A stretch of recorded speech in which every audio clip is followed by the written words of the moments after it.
Well, everybody, we are here once again at Antlers Fireside Grill, Canadian Lakes, just outside of the Big Rapids area, here with Jim Wood, chef extraordinaire, and we are going to be doing something that when you said elk loin, you had me right there. What are we going to be cooking today, and how are you going to do it? We're going to do seared elk loin. Okay. All right, and that's going to go over a top of pasta. It's going to have bacon, a little bit of truffle oil, fresh parmesan cheese, Ooh. fried egg, some mushrooms. Okay, well, let's get started. We're going to do the sauce first or the elk First, we're going to make the elk, because Okay. while the elk is resting, we can finish or make the sauce. Okay, so we got a little butter there. Butter. Yep. Okay. Take our elk.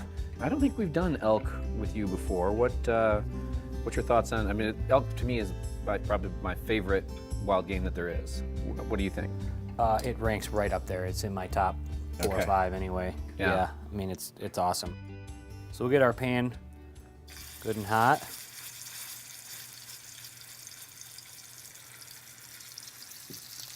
And we already salted the one side, so now we're going to salt the other side. And this is just kind of brown it, or are we cooking it all the way through right now? We're going to cook it all the way through. Okay. Yep.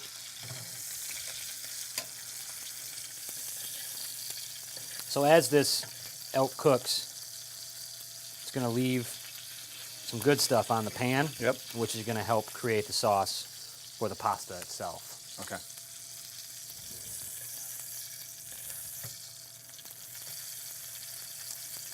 And this is going to take, it's going to take 4 or 5 minutes to cook. Okay. Okay, so Jim, we just kind of got our elk loin pretty much all set. That's resting. How do we start with our sauce? Well, we're going to strain a majority of that butter off. Oh, really? Now, why did you do that? I'm going to leave a little bit in the pan. Well, we're cooking down bacon, so we're going to get a lot of grease from that. Okay.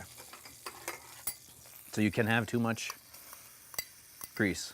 I mean, some people can. Okay. I wouldn't say that I can. Common misconception about bacon.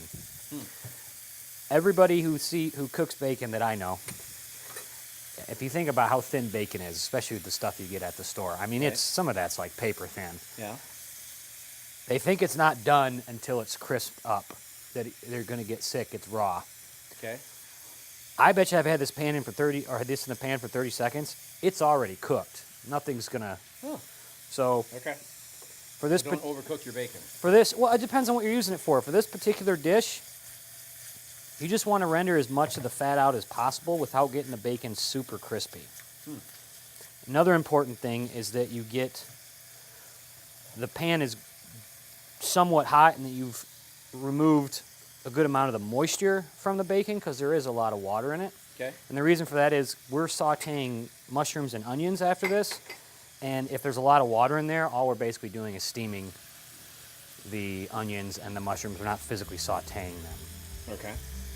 Once the bacon has cooked down, add in your mushrooms. Let them cook for about 30 seconds and add in your onions. Next, if you have them, add in a few dried morel mushrooms. Add a little brandy, then chicken stock, and once that has cooked down, you can add in your pre-cooked noodles. As that's warming up, add in some butter and Parmesan cheese. All right, so we took that butter and we added it to the liquid. So the butter and the liquid, they're starting to cook into the sauce. They're physically making the sauce. Then we added the cheese, and that gets incorporated Wow. into the sauce also. That looks unbelievable. The only thing that could make that better would be elk tenderloin. You just so happen to be in luck, Jimmy. It is your lucky day. Yes, yes it is. To finish the pasta, add some fresh basil and a splash or two of truffle oil and it's ready to go. Lastly, fry an egg sunny side up. And this meal speaks for itself.